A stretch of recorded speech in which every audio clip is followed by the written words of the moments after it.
syukur marilah kita panjatkan kepada Allah Subhanahu wa Ta'ala yang telah melimpahkan rahmat serta karunia-Nya kepada kita hingga pada hari ini. Tak lupa selawat serta salam semoga senantiasa tercurahkan kepada junjungan kita Nabi Agung Muhammad Sallallahu Alaihi Wasallam yang senantiasa kita nantikan syafaatnya di yaumul akhir nanti.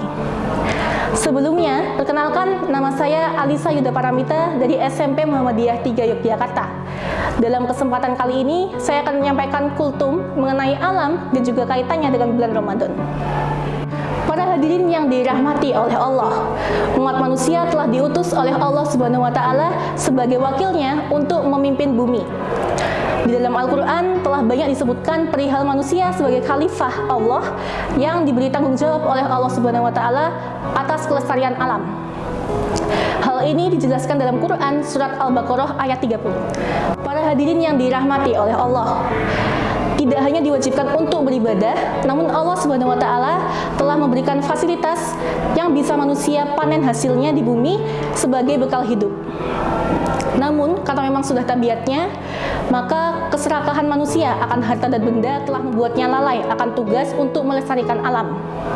Hal ini menjadi bukti kebenaran atas firman Allah dalam Quran surat Ar-Rum ayat 41-42. Melalui ayat tersebut, Allah juga memperingatkan manusia untuk kembali ke jalan yang benar, tidak memanfaatkan alam sesuka hati hanya untuk menuruti hawa nafsu dirinya sendiri.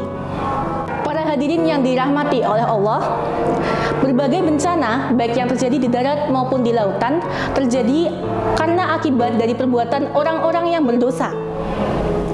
Banjir, kekeringan, gunung meletus, semua itu terjadi bukan hanya karena faktor alam saja, namun itu juga merupakan akibat dari perbuatan atau kejahilan tangan-tangan manusia.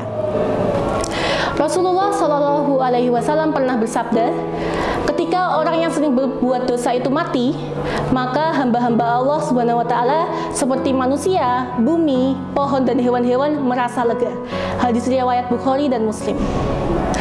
Mengetahui hal tersebut, maka sudah selayaknya kita menyadarkan diri kita sendiri bahwa alam merupakan ciptaannya yang perlu kita jaga, pedulikan, dan kita lestarikan. Para hadirin yang dirahmati oleh Allah, Ramadan sebagai bulan suci yang penuh kebaikan, momen ini telah menjadi momen yang tepat bagi kita untuk kembali ke jalan yang benar dengan melaksanakan tanggung jawab kita di dunia untuk memperoleh kebahagiaan di akhirat. Ramadan tidak hanya diisi dengan ibadah yang menjadi pokok pentingnya saja, seperti sholat, tadarusan, dan mengaji. Namun, kita juga bisa beribadah melalui peduli dan melestarikan alam, karena itu akan memperoleh keberkahan juga. Para hadirin yang dirahmati oleh Allah, Ramadan sebagai bulan suci yang penuh dengan kebaikan, momen ini menjadi momen yang tepat bagi kita untuk kembali ke jalan yang benar dengan melaksanakan tanggung jawab kita selama di dunia untuk memperoleh kebahagiaan di akhirat. Ramadan tidak hanya diisi dengan ibadah yang menjadi pokok pentingnya saja, namun melalui peduli, menjaga dan melestarikan alam itu termasuk ibadah yang juga akan mendapatkan keberkahan dari Allah Subhanahu wa Ta'ala. Pelestarian alam disebut sebagai amanah yang diberikan oleh Allah Subhanahu wa Ta'ala kepada manusia untuk dikelolanya. Hal ini dijelaskan dalam Al-Quran surat Al-Ahzab ayat 72. Dengan demikian, marilah di Ramadan kali ini kita lebih peduli dengan lingkungan sekitar kita, baik sesama manusia maupun ciptaan-ciptaannya yang lain. Selain itu, marilah kita membenahi diri sehingga kita termasuk orang-orang yang beriman dan tidak merusak lingkungan alam kita sekitar, yang nanti efek negatifnya bisa merambat ke hal-hal lainnya. Para hadirin yang dirahmati oleh Allah, demikianlah yang bisa saya sampaikan. Terima kasih dan semoga bermanfaat bagi kita semua. Serta saya mohon maaf apabila terjadi kesalahan dalam penyampaian. Akhirul kalam, wabillahi taufik wal hidayah. Wassalamualaikum warahmatullahi wabarakatuh.